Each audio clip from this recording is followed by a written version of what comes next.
Voilà. Donc, un CV surprenant en 5 rubriques, hein, c'est de quoi on va vous parler aujourd'hui. Donc, en fait, l'objectif d'aujourd'hui, c'est qu'on devait se rendre dans les écoles secondaires, mais on n'a pas pu à cause du confinement, évidemment. Fait qu'on s'est dit pourquoi ne pas organiser un atelier pour montrer aux gens comment faire leur propre CV. Fait qu'en fait, notre objectif, c'est de vous donner l'information pertinente et nécessaire pour la confection d'un CV. Favoriser l'autonomie dans la rédaction de votre CV, hein, parce que là, c'est sûr qu'on est un peu sur le hold là, en attendant le déconfinement. Par contre, quand la machine va repartir, on veut être prêt, puis on souhaite que vous puissiez avoir en main votre CV. Donc, c'est nos objectifs aujourd'hui. Ce qu'on vous propose, c'est un petit mot sur un petit peu un petit 2 minutes sur la connaissance de soi, la présentation des 5 rubriques qu'on peut inclure dans un CV. Des trucs faciles pour rendre votre CV un petit peu plus attrayant sur Word. Ensuite, comment on envoie le tout et une petite période de questions à la fin. Donc, je vous rappelle de ne pas vous gêner. Inscrivez vos questions dans l'onglet Converser si vous en avez dans le bas de l'écran. Donc, on débute tout de suite. Donc, juste, on vous le disait, là, la formation ne devrait pas dépasser le 1 heure, même qu'on visait un petit peu plus le 45 minutes. Donc, on ne devrait pas dépasser le midi. Donc, un petit mot sur la connaissance de soi. En fait, là, quand on fait un CV, ce qu'il faut savoir, je ne sais pas, là, les participants, si vous avez déjà eu un CV ou si c'est la première fois que vous faites un CV, mais un CV, c'est comme une photo de vous, mais sur papier. C'est une photo qui fait référence à vos qualités, vos habiletés, vos intérêts, vos aptitudes, vos compétences, les implications que vous avez eues, vos réalisations, vos expériences de travail. C'est vraiment ce papier-là. Le CV, en fait, c'est ce papier-là qui va attirer l'œil de l'employeur. L'employeur, souvent, lui, il a une idée de qu'est-ce qu'il cherche. Il s'est questionné avant de sortir une offre d'emploi. Donc, le CV, dépendamment de ce qui va être inscrit dessus, c'est ça qui va dire à l'employeur, ça me semble un candidat intéressant, j'aurais le goût de le rencontrer. Fait que le CV te donne accès à peut-être une entrevue éventuellement. Donc, c'est important de bien se connaître pour s'assurer que qu'est-ce qu'on écrit sur le CV est vrai et correspond à qui je suis réalistement. Donc, c'est sûr qu'il faut être honnête sur le CV. Tout ce qu'on écrit dessus, il faut être très, très à l'aise avec ce qu'on écrit. Tu sais, j'ai déjà vu dans le passé des gens, quand on faisait le tour de leur CV, qui me disaient « Ah, je ne sais même pas qu'est-ce que ça veut dire, ce mot-là. Ah, ben ça, c'est ma mère qui me dit. Ma mère, elle me dit que j'étais… très, très, très vaillant. Donc, elle me dit d'écrire ça. C'est important que tout ce qui est écrit sur votre CV, vous compreniez le sens des mots, que vous soyez capable de donner des exemples aussi de ce que ça veut dire, parce que l'employeur va vous questionner sur votre CV. Donc, il faut être à l'aise, il faut comprendre tout ce qu'on a inscrit sur notre CV. Donc, évidemment, c'est sûr qu'avant toute chose, le premier travail avant de commencer son CV, c'est de prendre une feuille brouillon puis de noter sur une feuille, là, moi, je suis bon dans quoi? C'est quoi mes qualités? J'aime faire quoi dans la vie? Si j'ai déjà travaillé, qu'est-ce que mes anciens employeurs diraient de moi? On peut demander à vos parents, qu'est-ce qu'ils diraient de vous? Vos amis, vos professeurs, de quoi je suis fière dans la vie, moi, puis pourquoi? Et c'est quoi mes valeurs? Quand on parle de valeurs, ça fait référence à qu'est-ce qu'on veut, qu'est-ce qu'on souhaite, qu'est-ce qui est important pour nous. Fait qu'une fois là, que tout ça se ramasse sur un papier, là, on commence à avoir beaucoup, beaucoup d'informations pour justement débuter notre CV. Fait que ça, c'est comme un petit préambule au CV. Maintenant, les rubriques. Fait que dans le fond, si on passe avec la première rubrique, quand on parle, en fait, là, on vous présente, on vous l'a dit, un CV surprenant en 5 rubriques. Il en existe beaucoup plus que 5 des rubriques qu'on peut. Quand on parle de rubriques, on parle d'un gros titre. Il en existe plus que 5 en fait. Mais nous, on vous présente les 5 principaux aujourd'hui. Et c'est important, dans le fond, il faut se dire que chaque CV est unique. Ça dépend toujours de tes expériences, de tes implications, de ce que tu veux faire. Donc, il suffit de choisir la bonne rubrique qui correspond à qui je suis et qui correspond au poste auquel je vais avoir accès avec mon CV. Donc, la première rubrique, mes coordonnées. Bien, évidemment, on fait référence, c'est important tout de suite de se positionner sur qui on est. Donc, c'est quoi mon nom, mon adresse, le numéro, c'est important d'inscrire le nom de la rue, le village, le code postal, le numéro de téléphone. Le numéro de téléphone ici, là, c'est très, très important d'en inscrire un. C'est sûr qu'aujourd'hui, des fois, avec le cellulaire, des fois, ça amène des petites contraintes. Souvent, si on est à la carte, des fois, on n'a plus de minutes. Donc, c'est important de s'assurer d'avoir des minutes au cas où un employeur voudrait nous rappeler suite à ce qu'on ait été porté notre CV. Des fois, on a un cellulaire, mais on fait juste texter avec, on est sur Snapchat, sur Messenger, c'est extrêmement important d'avoir un numéro de téléphone.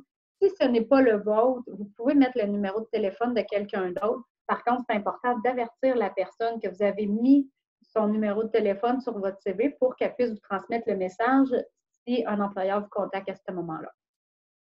Une autre chose qui est intéressante à mettre, s'il est utilisé, c'est votre courriel. On a tous habituellement une adresse courriel. Par contre, il y a des fois qu'on l'utilise, il y a des fois qu'on ne l'utilise pas. Si on ne l'utilise jamais, notre adresse courriel, on est mieux de ne pas la mettre sur notre CV parce qu'on pourrait manquer notre chance. Si on met une adresse courriel, il y a des chances que l'employeur nous contacte par cette adresse-là et si on n'y va pas, on va passer à côté de notre chance. Une autre chose aussi, souvent, on se crée notre première adresse courriel quand on est quand même assez jeune. C'est important d'avoir une évolution au niveau de son adresse courriel. Il faut s'assurer qu'elle est minimalement professionnelle, qu'elle est très simple, qu'il n'y a pas de sexisme, qu'il n'y a pas de choses reliées à de la violence au sexe et tout ça dans notre adresse courriel. Sinon, ben, on s'abstient de la mettre à ce moment-là. Dans la rubrique des coordonnées, c'est souvent là aussi qu'on peut y ajouter, là, près de cette rubrique-là, quelle langue on parle. Si vous parlez juste le français, ça ne donne rien de l'inscrire sur votre CV. On est au Québec, la majorité des gens parlent français. Par contre, si vous êtes bilingue, si vous vous débrouillez super bien en anglais, ben, c'est là qu'on peut l'inscrire à votre CV. Ça peut faire une grosse différence entre vous et un autre candidat. Comme par exemple, si l'onglet coordonnées pourrait ressembler à, bon, là, j'ai pris Martin Roux là, comme exemple. On s'entend que ce n'est pas sa vraie adresse. Martin Roux, 2 rue Bélanger, Ville-Marie, GOZ, 3LO. Le numéro de téléphone, le courriel ici, vous voyez, qui est quand même simple et professionnel. Quand je vous parlais de la langue, tantôt, c'est ici, en fait, que je faisais référence. Vous pouvez l'ajouter en bas de votre adresse, bilingue, français-anglais, ou se débrouille très bien en anglais, qu'on pourrait voir aussi d'inscrire. Ça va? Annabelle, le beat est bon, le rythme est bon? C'est tellement bon! Parfait. On continue comme ça. Si vous trouvez que je vais trop vite ou quelque chose, écrivez-les à Annabelle, là, puis elle va me faire signe de ralentir ou d'aller moins vite. La deuxième rubrique, et non la moindre, c'est les formations académiques. Les formations académiques, ça fait vraiment référence à qu'est-ce que j'ai fait à l'école, qu'est-ce que j'ai fait ou qu'est-ce que je suis en train de faire. Fait que dans cette rubrique-là, on voit, il faut toujours inscrire en fait le titre du cours ou le niveau de formation auquel on est rendu. Ça prend le nom de l'établissement scolaire dans lequel on était et la date de la formation, si elle est terminée. C'est important de l'inscrire. Et si elle n'est pas terminée et qu'on est en train de le faire, bien, on doit inscrire en cours ici. Ça, c'est très, très, très c'est très, très, très important. Puis souvent, dans cette rubrique-là, on va voir un S à formation académique parce que souvent, on en a plus qu'une formation. Donc, pour les... Là, il y a comme beaucoup de possibilités de façon dont on peut inscrire ça. Mais tu sais, comme on vous dit, les rubriques sont importantes. Il faut adapter son CV à sa situation. Donc, si, exemple, on a une formation qui est terminée, là, si je ne me trompe pas, dans les inscriptions qu'on a eues, mais c'est des gens que vous étiez tous déjà à l'école, donc vous êtes en cours de formation. Mais si, par exemple, lorsque vous allez avoir fini votre secondaire 5 ou si vous avez terminé votre secondaire 5, on pourrait voir diplôme d'études secondaires diplôme d'études secondaires, par exemple, École Rivière-des-15 à Notre-Dame-du-Nord, et la date à laquelle vous avez eu votre diplôme. Par contre, si vous êtes en ce moment à l'école, par exemple, vous êtes en train de faire votre secondaire 3 à l'école, vous pourriez marquer études de niveau secondaire 3 en cours, École Rivière-des-15, Notre-Dame-du-Nord. Quand on a obtenu notre diplôme, on inscrit le mot diplôme, et si on est en formation, on écrit études de niveau, puis on écrit le niveau auquel on est rendu.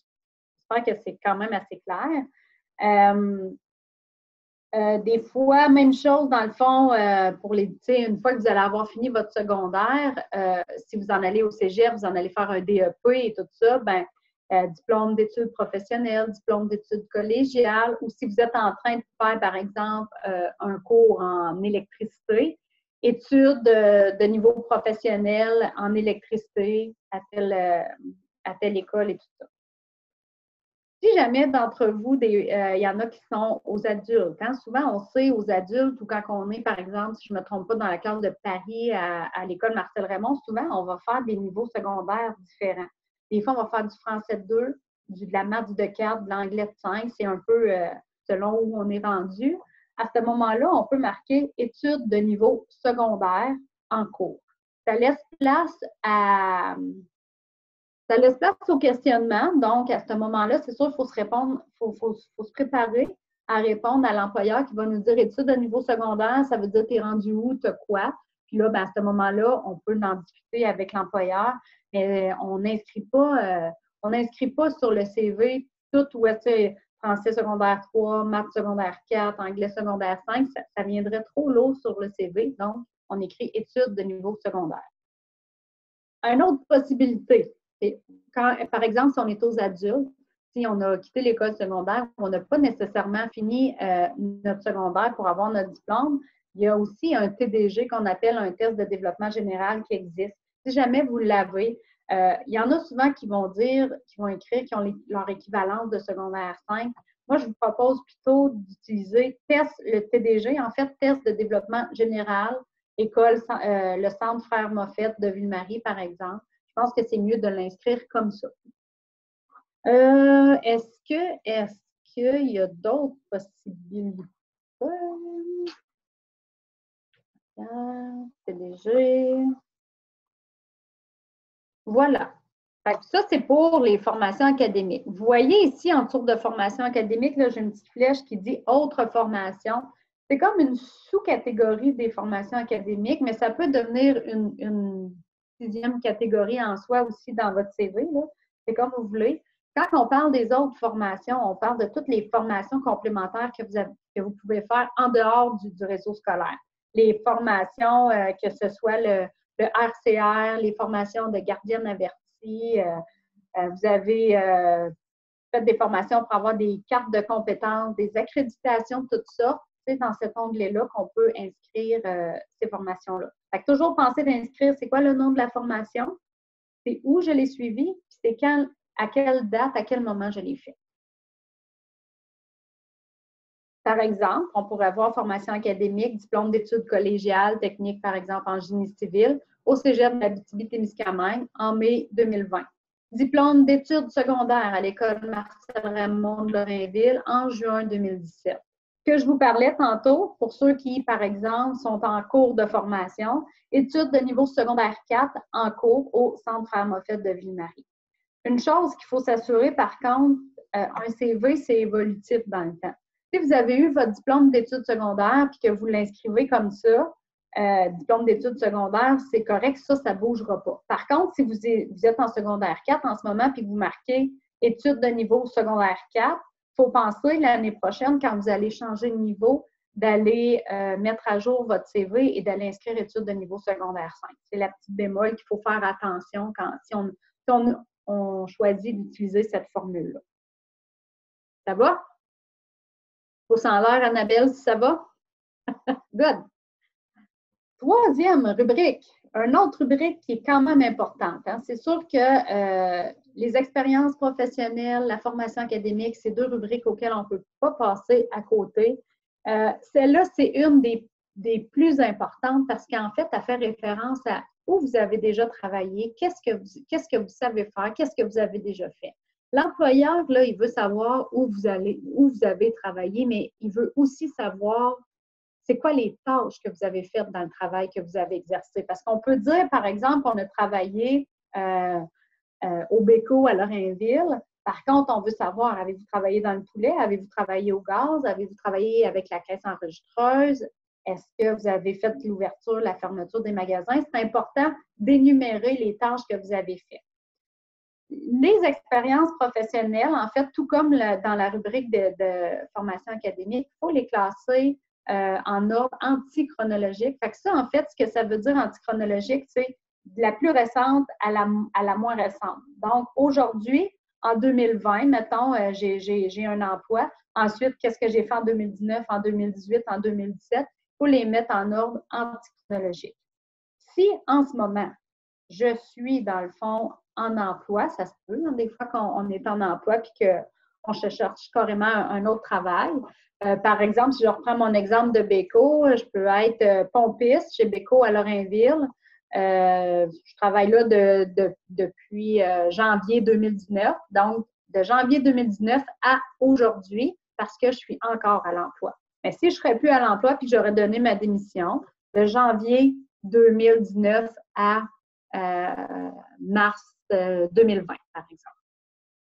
C'est important d'écrire justement le titre de votre métier, par exemple pompiste, le nom de la compagnie et l'endroit où est-ce que vous travaillez et les dates. Ça, souvent, il y en a qui me disent « Ah, je ne m'en rappelle plus, je ne sais pas c'est quand ». C'est très, très important. Dans le fond, ça permet… Pourquoi c'est important? C'est que ça permet à l'employeur d'avoir un historique d'emploi et savoir s'il y a eu une évolution dans vos différentes expériences de travail. Quand on vous demande d'élaborer les tâches, c'est important de le faire avec des points de forme, avec un tiret, puis écrire quelques petits mots, quelques petites phrases. C'est important d'être très conforme quand on élabore les tâches. Un CV, il faut que ce soit droit, il faut que ce soit clair. Quand on dit conforme, c'est que si, mettons, vous utilisez des verbes, il faut y aller avec des verbes partout. Si vous utilisez des noms, il faut y aller avec des noms partout. Par exemple, expérience professionnelle.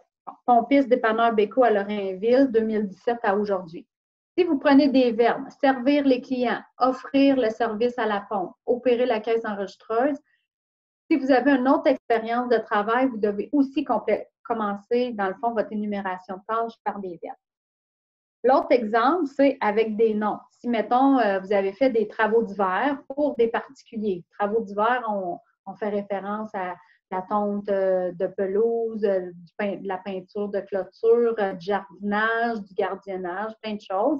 Fait que travaux d'hiver pour des particuliers, par exemple, à Ville-Marie, de 2015, je viens de voir que j'ai une erreur, à 2017, par exemple, pas 207, à 2017. Dans le fond, puis que là, vous voyez, on l'a avec des noms. Tonte de gazon, cordage de bois, désherbage, la différence entre le nom et les verbes. À ce moment-là, il faudrait utiliser des noms partout. Là, vous allez me dire, ouais, mais là, moi, si je n'ai jamais fait de CV, je n'ai jamais travaillé, qu'est-ce que je vais marquer dans cette catégorie-là? C'est sûr qu'il ne faut pas s'attendre, quand c'est notre premier CV, à avoir un CV très, très garni et avoir plein de choses dessus. Par contre, il faut réfléchir à qu'est-ce que j'ai déjà fait. J'ai-tu déjà aidé mes parents? J'ai-tu déjà aidé des voisins? Toutes les expériences de gardiennage. Ici, là, dans l'exemple, les travaux d'hiver, c'est pas rare quand beaucoup de monde qui ont déjà cordé du bois, tondu des gazons, aidé un voisin à bâtir un cabanon, peu importe. Il faut penser à ces différentes expériences-là et les inscrire à ce moment-là. Il y a aussi des gens, souvent, une dernière petite chose sur la rubrique de l'expérience professionnelle, il y a souvent des gens qui me questionnent si j'ai eu une mauvaise expérience, si ça s'est fini de façon négative, j'ai perdu mon emploi pour différentes raisons, que ce soit perdu mon emploi parce que je ne me présentais pas, ou j'ai perdu mon emploi parce que mon employeur trouvait que je ne faisais pas l'affaire, ou moi, je n'aimais pas travailler là, fait que j'ai décidé de quitter. On voit ça un peu comme négatif. Est-ce que je l'inscris quand même à mon CV? Bien, là, la réponse est un peu, ça dépend d'eux. Il faut toujours je vous l'ai dit tantôt, il faut être à l'aise avec qu'est-ce qui est écrit dans notre CV. Donc, peu importe la raison pour laquelle je ne travaille plus à un endroit en particulier, si je suis à l'aise de parler de cette expérience-là, sans parler en mal contre personne, sans traiter mon ancien employeur de tous les noms, puis d'en parler, puis d'avoir pris le temps d'avoir fait le tour de moi, c'est quoi ma part de responsabilité, puis qu'est-ce que j'en retiens de cette expérience négative-là. Si on est capable d'en jaser puis d'expliquer les raisons qui font pourquoi on ne travaille plus là, on peut quand même l'inscrire à notre CV.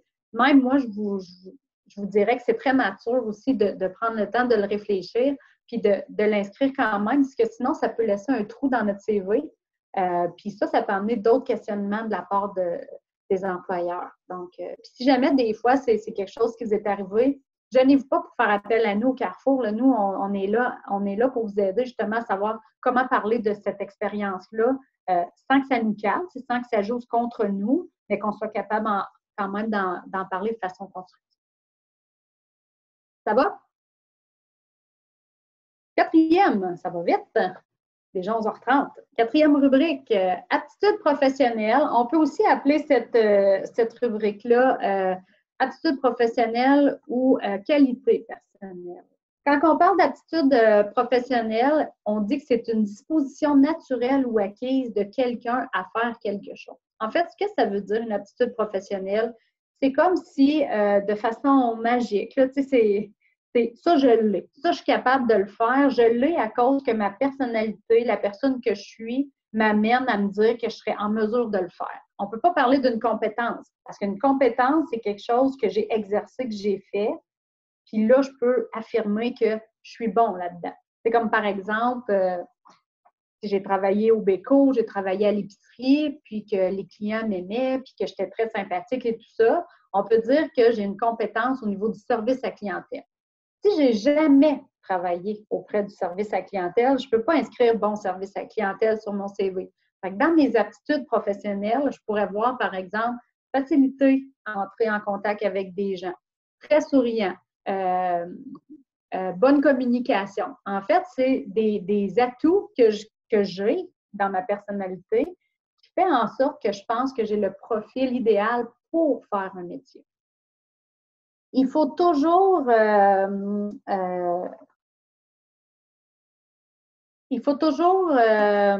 se questionner sur c'est quoi mes aptitudes, c'est quoi mes qualités personnelles. Il faut en choisir à peu près 4 ou 5. Parce qu'encore là, on en a tous des millions, que ce soit des qualités, des aptitudes, on en a plus que 4 ou 5. Mais il faut toujours que les aptitudes ou les qualités qu'on ressorte fassent référence à l'emploi qu'on cherche. Parce que si par exemple, je veux devenir, attends un petit peu, là, si, par exemple, je veux devenir animatrice de camp de jour, c'est sûr que dans mon CV, bien, probablement qu'on retrouverait aime être avec des enfants, j'ai une grande créativité, j'ai la parole facile. Versus que si je veux m'en aller caissière, bien là, peut-être qu'on pourrait voir facilité à travailler avec le public, capacité à travailler avec les chiffres, tu sais. Fait que, dépendamment du profil qu'on a et de l'emploi qu'on vise, il faut inscrire sur notre CV, dans le fond, les aptitudes ou les qualités qui correspondent à l'emploi qu'on vise. Puis là, c'est pas de compter des menteries, en fait. C'est pas d'inventer rien. C'est juste de sélectionner les 4 ou 5 aptitudes ou qualités qu'on a qui correspondent à l'emploi à laquelle je vis. Ça va, je suis claire? Par exemple, les aptitudes professionnelles, on pourrait voir bon service à la clientèle, facilité à entrer en contact avec les autres, bonne capacité à travailler en équipe, bonne endurance physique. Et, tu sais, dans l'onglet qualité professionnelle, souvent, qualité professionnelle va être utilisée dans un premier CV. Pour quelqu'un qui est un petit peu plus jeune, qui a peu d'expérience de travail, on va plus y aller avec des qualités professionnelles parce qu'on ne sait pas encore, on se situe. Fait que si on a quelques expériences de travail, on peut y aller avec aptitude professionnelle.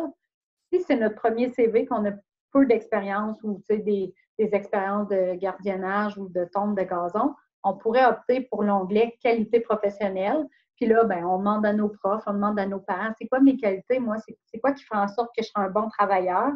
Puis c'est ceux-là qu'on a inscrits dans notre CV. Voilà.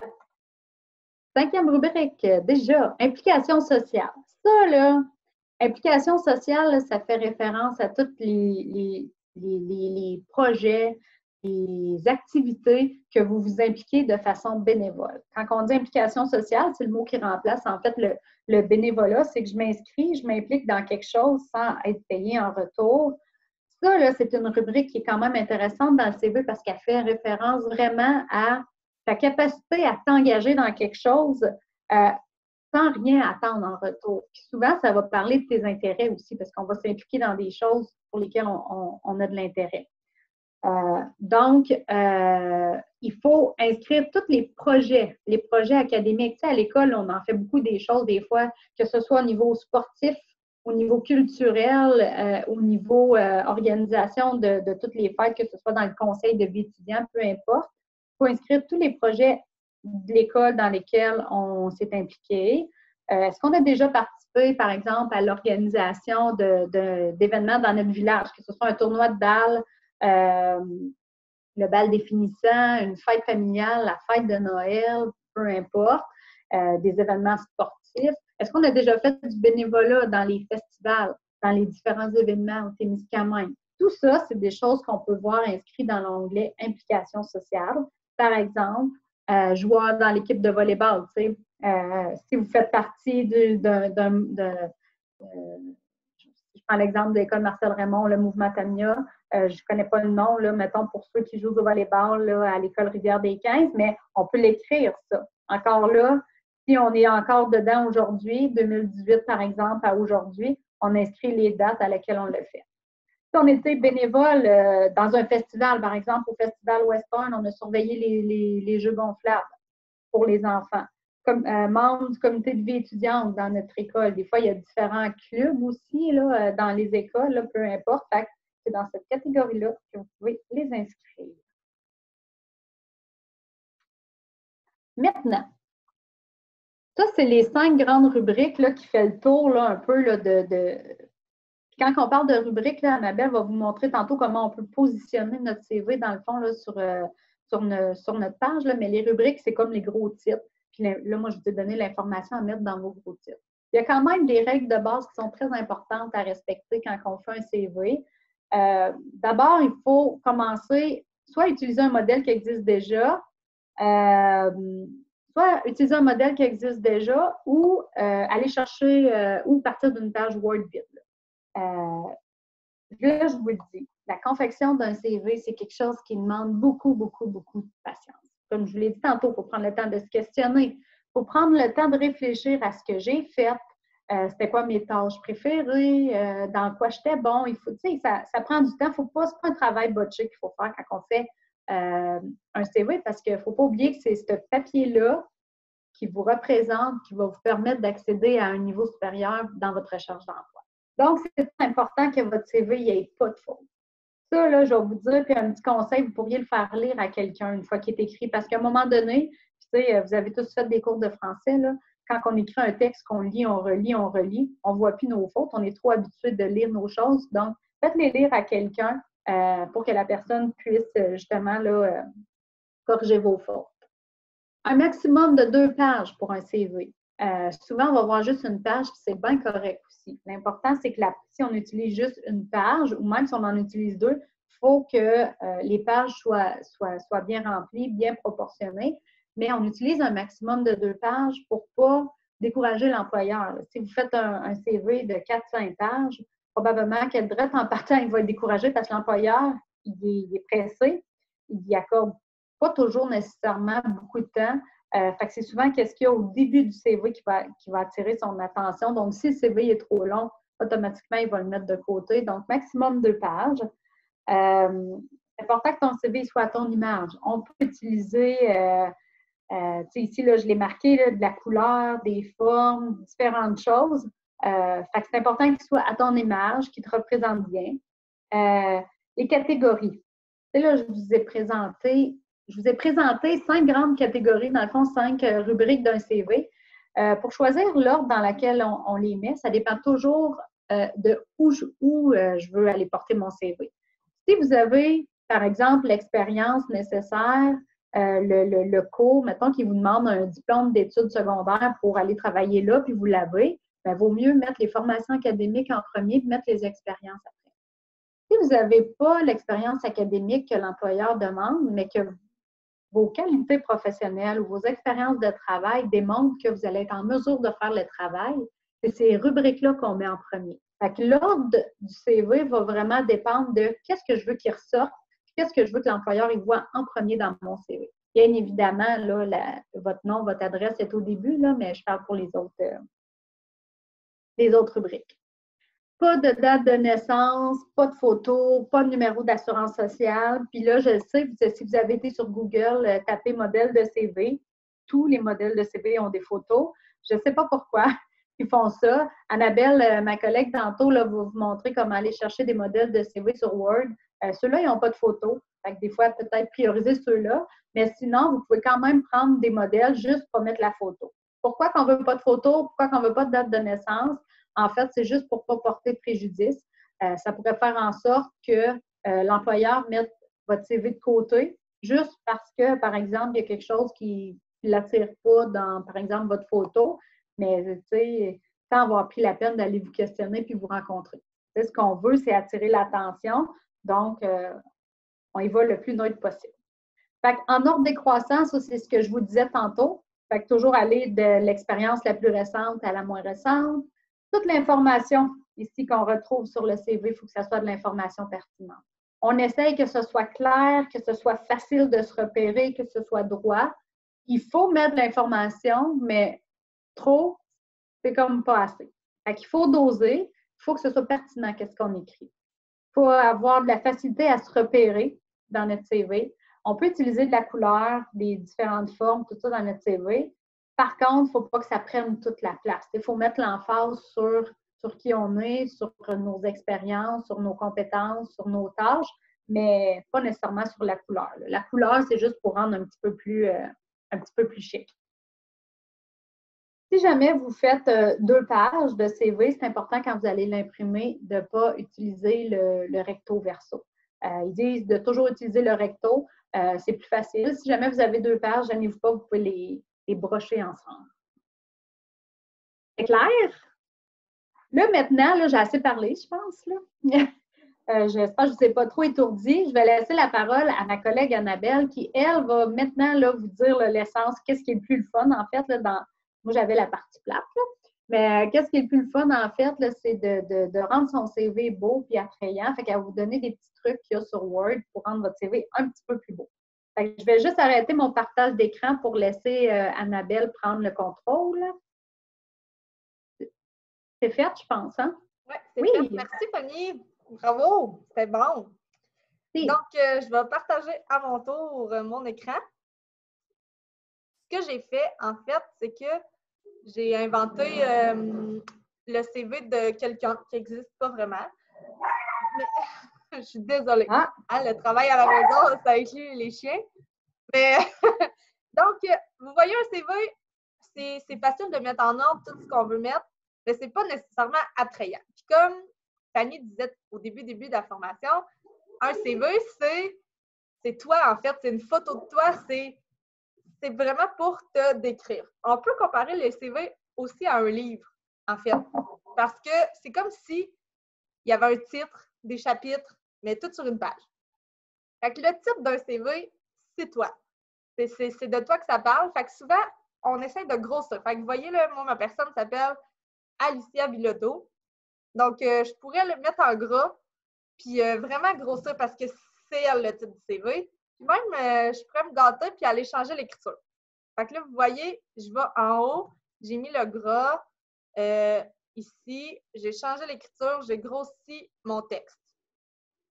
Souvent, ce qu'on aime aussi, c'est que la partie du nom avec la partie des coordonnées, hein, l'adresse, le numéro de téléphone, ça peut être centré. Ça, c'est comme ta page couverture. Fait que le tout centré, c'est lisible, on a facilement accès aux informations importantes. Donc, l'employeur, quand il va avoir regardé ton CV, s'il décide qu'il t'appelle, bien, ton nom, ton numéro de téléphone, tout est à portée de main et très facile à voir. Ensuite, on arrive dans les rubriques de Fanny, dans le fond, les catégories qu'on pourrait dire des chapitres. Fait que chaque catégorie devrait être mise de l'avant. Donc, tu sais, un chapitre, quand on lit un livre, c'est écrit tout seul, en haut, des fois c'est écrit en gras, des fois non.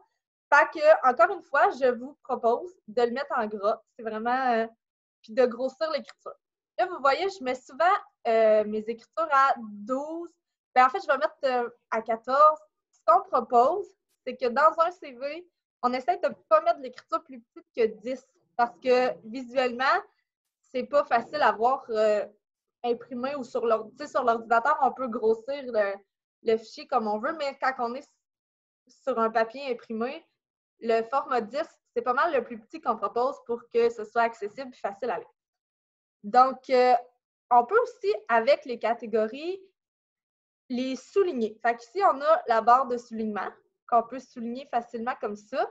Et s'il y en a qui veulent s'aventurer plus loin, on peut pas mettre le soulignement puis aller plus loin ici dans les bordures inférieures. Donc là, je pourrais choisir la bordure inférieure qui ferait une longue ligne tout le long de ma page. Donc, on le sait que ça, c'est ma catégorie formation scolaire. Là, j'ai mis qu'on a un diplôme d'études secondaires avec un S, il ne faut pas faire de faute, on se l'a dit, à l'école Marcel Raymond de Lorrainville. Donc, c'est pas si facile que ça à lire. Je pourrais mettre ma première ligne à 12, laisser ma deuxième ligne à 11, mettre l'année où je l'ai eu en gras. Vous voyez, juste déjà comme ça, on a accès facilement aux informations importantes. Ensuite, on est expérience professionnelle. Fait qu'on fait la même chose qu'on a fait avec formation scolaire. Ce qui est le fun, bien, ce qui est important, c'est que toutes nos catégories se ressemblent. Donc, si j'ai mis une écriture à formation scolaire avec une grosseur de texte, le gras et le souligné, bien, je vais faire la même chose à chaque titre de rubrique ou de catégorie pour que notre CV soit uniforme. Donc, encore une fois, tantôt, j'ai mis la première ligne à 12 avec l'année en gras. Donc, en 2019, on était commis chez Fleurs et Jardin 2000 à Ville-Marie. Ensuite, on avait des tâches. Hein? Tantôt, Fanny vous disait, on utilise soit les verbes ou les noms. Moi, vous voyez, j'ai utilisé le verbe servir, faire, opérer. C'est toujours la même chose. Puis, il faut expliquer qu'est-ce qu'on a fait. Présentement, je trouve que ça ne ressort pas tant. Ce qu'on a dans Word, c'est l'option ici avec les petits points. Vous pouvez définir une puce, ça s'appelle. Donc, vous choisissez celle qui vous tente le plus. Donc, moi, je vais prendre des petits carrés noirs. Donc là, mes tâches se placent ensemble et on voit mieux un peu qu'est-ce qui va avec. L'autre en bas, c'est un autre emploi que je vais faire de la même façon que les autres, encore une fois, pour être uniforme. Et avec les tâches, comme ça, sur la puce que j'ai définie tantôt, pour que ce soit pareil, encore une fois. Donc là, vous voyez déjà comment que le CV est différent de ce qui était. Donc, on retourne dans les aptitudes professionnelles, qui est un autre titre de chapitre qu'on avait mis tantôt en 14, en gras, avec une bordure inférieure. Et ma liste que je mets encore avec des puces. Donc, facilement, on a fait un CV avec toute l'information qu'on avait mis déjà, mais on l'a rendu plus attrayant, plus dynamique, avec même une écriture différente, du gras, du souligné. Ce qui est important de retenir aussi, c'est que quand on parle de mettre des écritures différentes, c'est le fun, ça peut être hyper intéressant. On pourrait mettre la même écriture que notre nom à nos catégories. Par contre, on propose de ne pas mettre plus de 2 écritures différentes non plus pour pas qu'on ait l'air d'être dans la jungle et de ne pas avoir su trop quoi faire avec notre CV. Fait que ça, c'est le moyen facile de bien séparer les catégories et de rendre plus facile la lecture. Pour un employeur, en fait, ce qui est le fun, c'est que si lui, ce qui l'intéresse en premier, c'est d'aller voir ce que tu as mis dans tes expériences professionnelles, même si toi, tu ne l'as pas mis en premier, bien, il va facilement identifier le titre, puis il va pouvoir mettre des CV l'un à côté de l'autre, puis comparer les mêmes titres facilement avec les catégories qui sortent comme ça, qui ressortent en étant en gras et en plus gros. Fait que là, Fanny, elle vous a dit aussi que je vous montrerai comment faire pour aller chercher un modèle de CV dans Word. Je ne vais pas l'explorer avec vous, parce que je pense que ça peut être beaucoup de temps de plaisir et je vais vous laisser ce plaisir-là. Et je vais quand même vous montrer comment on fait. Fait que quand on a une page Word déjà ouverte, on va dans Fichier et dans Nouveau. Quand on clique sur Nouveau, on a une liste de documents avec lesquels on peut travailler. On a un dossier qui s'appelle CV et lettres de motivation. Donc, on clique dessus et là, on a plusieurs modèles de CV. On pourrait en choisir un par hasard, celui-là. Et à droite, vous avez télécharger. Vous cliquez dessus. Et avec un délai, ça vous ouvre un modèle, dans le fond, que vous avez juste à rentrer les informations. Fait que vous avez une belle petite ligne orange ici. Ici, il est écrit poste 8, c'est le numéro de mon ordinateur, mais vous écrivez votre nom, par exemple le mien.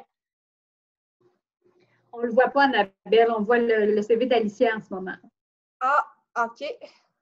Merci. Ça ne sera pas long. Comme ça, le voyez-vous? Non. Ah oui. Oui? Il y a un petit délai, mais oui. Merci, Fanny. Donc, c'est ça, vous avez vu le CV avec la barre orange qui est ouverte. Il y a même une petite bordure arrondie tout le tour. Les zones où est-ce que j'écris mon nom, mon numéro de téléphone, je peux mettre toutes mes informations. On n'est pas obligé de mettre tout ce qui est écrit. Hein?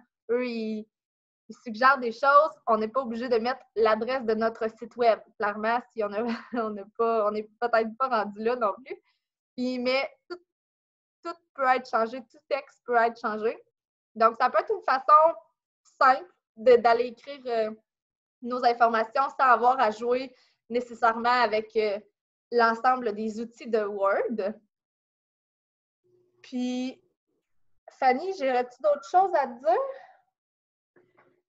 Je pense que non. Je pense que ça fait pas mal le tour. Si vous avez des questions, n'hésitez pas. Pensez pas qu'on devient pro de Word non plus en 30 secondes et quart. C'est le fun de jouer dedans, c'est le fun d'essayer plusieurs choses. Si vous avez la chance d'avoir accès à Word à la maison, gâtez-vous, essayez plein de choses, faites-vous plusieurs CV, faites-en plusieurs modèles, choisissez celui que vous préférez. C'est plate à dire, mais c'est le fun à faire. Fait que on peut avoir beaucoup de plaisir en faisant un CV. Si jamais vous n'êtes pas capable ou vous n'avez pas accès à Word, bien, on reste là, le Carrefour Jeunesse Emploi, pour vous aider. Puis, n'ayez pas crainte de nous appeler. Fait que Fanny, je pense que je te repasserai la parole. Et si vous avez des questions, n'hésitez surtout pas.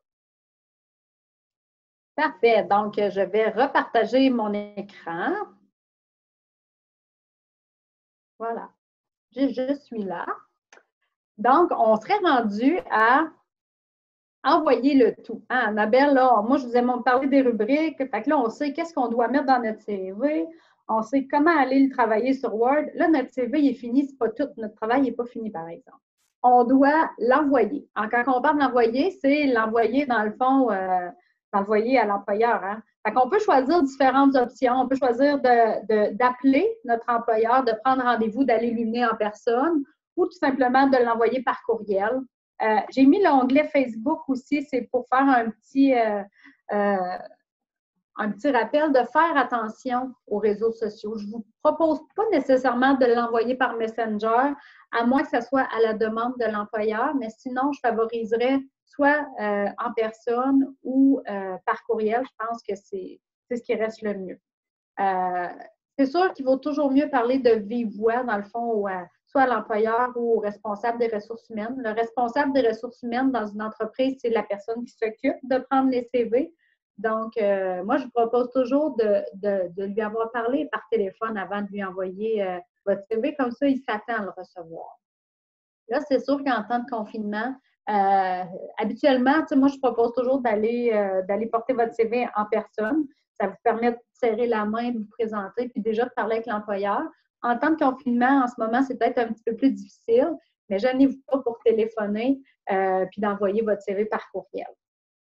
Une chose, par contre, là, on vous a montré comment faire votre CV sur Word. Quand vous allez l'envoyer, si vous envoyez votre CV par courriel, c'est important de l'enregistrer en PDF. Je n'ai pas pensé, Annabelle, c'est peut-être quelque chose que tu aurais pu montrer comment faire avec ton partage d'écran.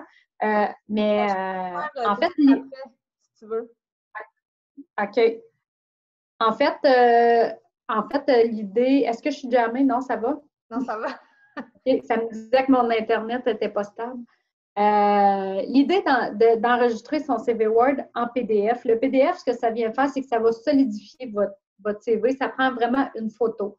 Donc, peu importe la version d'ordinateur, de Word ou le logiciel que la personne à qui vous l'envoyez, elle va utiliser, le CV ne sera pas tout croche. Si on fait juste l'envoyer avec notre Word, souvent les écritures deviennent du chinois. Les gros titres se promènent, tout est déformé, puis ça devient comme difficile de s'y repérer. C'est pour ça qu'on vous suggère de l'enregistrer en PDF, dans le fond, avant de faire votre envoi. Quand vous faites votre envoi, si jamais, bon, là, vous savez, par exemple, que GoSport cherche un commis pour travailler chez eux, vous y avez envoyé votre CV, ça fait 2 semaines que vous avez envoyé votre CV, vous n'avez toujours pas de réponse, gênez-vous pas pour rappeler. Un petit coup de téléphone, oui, je m'appelle Fanny, je vous ai envoyé mon CV il y a 2 semaines, il y avait un poste de commis de disponible. Est-ce que vous avez comblé? Parce que moi, je suis toujours intéressée à travailler chez vous, puis ça va vous permettre d'avoir un petit contact avec l'employeur. Par contre, une chose qui est importante, c'est vraiment de demeurer à l'écoute de ce que l'employeur vous dit. Si quand vous avez envoyé votre CV, il vous a répondu non, moi, pour le prochain mois, je n'engage pas, c'est sûr, bien là, rappelez pas dans 2 semaines, on rappelle dans un mois. Il faut rester à l'écoute de ce que l'employeur nous dit. Le Facebook, c'était évidemment de peut-être pas utiliser nécessairement Messenger pour faire l'envoi de votre CV. Par contre, les réseaux sociaux, ça peut être une bonne place où on peut aller voir les emplois qui sont disponibles. Il y a de plus en plus d'employeurs qui vont afficher leur offre d'emploi par leur Facebook, par différents réseaux sociaux de leur entreprise. Mais je vous invite aussi à être vigilant par rapport à vos propres réseaux sociaux. Les employeurs vont aller chercher des références. Hein. Ils veulent engager des gens qui sont compétents, ils veulent engager des gens qui ont un bon savoir-être, une belle personnalité. Donc, il faut faire attention parce qu'à tout moment, il peut aller zioter, dans le fond, vos réseaux sociaux pour voir est-ce que vous réglez vos comptes, est-ce que vous mettez des photos, des fois pas toujours appropriées. Et ça pourrait faire en sorte qu'ils décident de ne pas vous choisir. Donc, soyez vigilants. Dès qu'on débute une recherche d'emploi, il faut toujours avoir en tête de penser professionnellement, est-ce que ça, c'est mon travail? Est-ce que je serais à l'aise que mon employeur voit cette photo-là? Si oui, ben, on peut peut-être se permettre de la mettre à ce moment-là. Donc, soyez à l'écoute de l'employeur, puis ben, gênez-vous pas, toujours prendre un petit contact et envoyez le tout. Donc, est-ce que tu veux que oui. Fanny, comment enregistrer en PDF?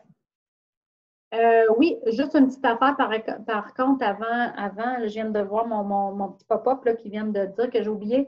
Quand vous allez envoyer votre CV par courriel, on le convertit en PDF.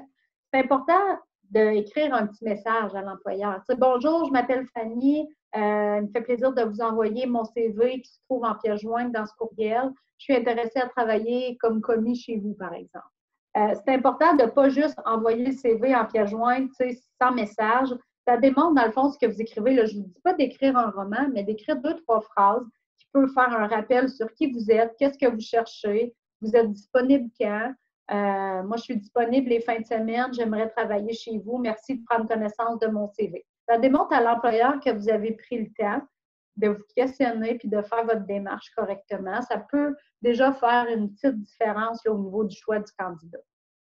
Donc, avant de passer à la période de questions, Annabelle va reprendre le contrôle de l'écran. Je vais enlever mon partage d'écran, puis elle va vous montrer comment enregistrer votre CV en PDF. Ça ne sera pas bien long. Donc, je retourne au CV de Alicia Bilodeau.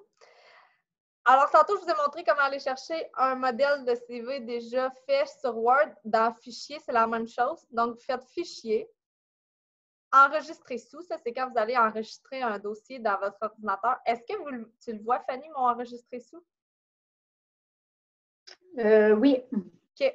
Donc, tu vois, là, c'est le dossier du webinaire que j'avais des Word déjà dedans. Donc, mon CV s'appelait CV plate parce que Et dans Type, vous voyez document Word, c'est ici que vous cliquez. Et quand vous défilez en bas, vous allez avoir PDF. Donc, il va s'enregistrer directement en PDF dans votre ordinateur. Si jamais vous n'avez pas cette option-là, vous pouvez aussi faire fichier imprimé et un peu, je suis sur la même page. Donc, fichier imprimé. Et dans les options, vous avez imprimante. Donc, vous avez une flèche là, pour choisir. Il y en a un qui devrait s'appeler Microsoft Imprime en PDF. Donc, vous choisissez cette option-là et vous faites imprimer. Il va s'enregistrer en PDF dans votre ordinateur, en fait. Super. C'est clair. C'est clair? Super. Oui. Fait que, donc, maintenant, on serait rendu à répondre à vos questions. Là, on a beaucoup parlé. C'est sûr que c'est pas évident là, si vous avez des questions en tête sur les premières diapos qu'on vous a montrées. Vous pouvez utiliser l'onglet en bas Converser là, si vous avez des questions. Annabelle, est-ce que tu en as eu durant la rencontre? Non, aucune question. Non? OK. Non. Fait que gênez-vous pas, si jamais vous avez des questions, c'est le temps. On est là pour y répondre. Moi, en attendant, je vous repartage mon écran pour mettre encore nos belles faces. Donc, en fait, si vous avez des... Oui, vas-y. Ben, je prendrai de l'avant, Fanny, je vais te couper un peu parce qu'on avait prévu quelque chose pour l'évaluation du webinaire, mais je viens de changer le concept. OK, vas-y donc. En fait, le webinaire est enregistré, comme Fanny l'a dit au début. On va vous envoyer le lien pour y avoir accès pour le réécouter. Fait que vous allez pouvoir le réécouter si vous avez trouvé qu'on allait trop vite. Et dans le courriel avec le lien, je vais aussi vous envoyer un lien SurveyMonkey là, de la même façon que vous vous êtes inscrit pour évaluer notre webinaire puis nous donner quelques conseils. Donc, c'est ça que je voulais dire, Fanny. OK, parfait. Puis, tu sais, dans le fond, Annabelle, le lien qu'elle va vous envoyer, on apprécierait vraiment beaucoup que vous preniez 2 petites minutes. C'est pas long, là, c'est 4-5 questions, je pense, là, en fait, pour savoir comment vous avez trouvé, parce que c'est quand même une première pour nous de faire ce genre de formation-là. Donc, gênez-vous pas, tu sais, que vos commentaires soient positifs, négatifs, on veut le savoir. Nous, ça va nous permettre de s'ajuster, de se réajuster, de faire autrement. Puis, tu sais, quand on parle de recherche d'emploi, là, on vous a montré comment faire votre CV, mais tu sais, il y a comment je contacte l'employeur, il y a des simulations d'entrevue, il y a le réseau de contacts, c'est quoi les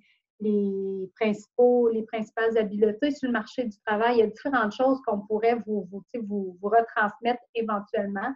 Donc, gênez-vous pas pour nous demander qu'est-ce que vous aimeriez entendre parler. Ça va nous faire plaisir là, de peut-être en former d'autres. Puis, c'est important de dire que ce formulaire-là, il est quand même anonyme. Là. Fait qu'il n'y a pas de... On ne saura pas qui a dit quoi. Donc, pas de questions? Pas de questions. Ça veut dire qu'on a été clair. Donc, vous voyez... Oui. Dans le fond, Annabelle, elle vous a dit qu'on avait enregistré. On va vous envoyer le lien, comme elle vous a dit. Notre lien va aussi être sur notre page YouTube. On va faire notre tentative de le mettre, à moins que le lien soit trop gros, mais sur notre page YouTube, on devrait retrouver cette formation webinaire-là. Donc, gênez-vous pas, allez vous abonner à notre page YouTube du Carrefour Jeunesse Emploi. Il va y avoir ce webinaire-là, mais entre autres, moi et Annabelle, on s'amuse aux 2 semaines à faire des capsules au niveau de l'emploi. On fait la promotion de différents emplois disponibles au Témiscamingue, donc ça pourrait être quelque chose qui pourrait être intéressant pour vous dans votre recherche d'emploi. Donc, gênez-vous pas, abonnez-vous à notre page Facebook, à notre page YouTube, à notre Instagram. On essaie d'être partout. Vous avez nos coordonnées à l'écran, que ce soit pour moi ou que ce soit pour Annabelle. Vous avez nos numéros de téléphone, nos postes.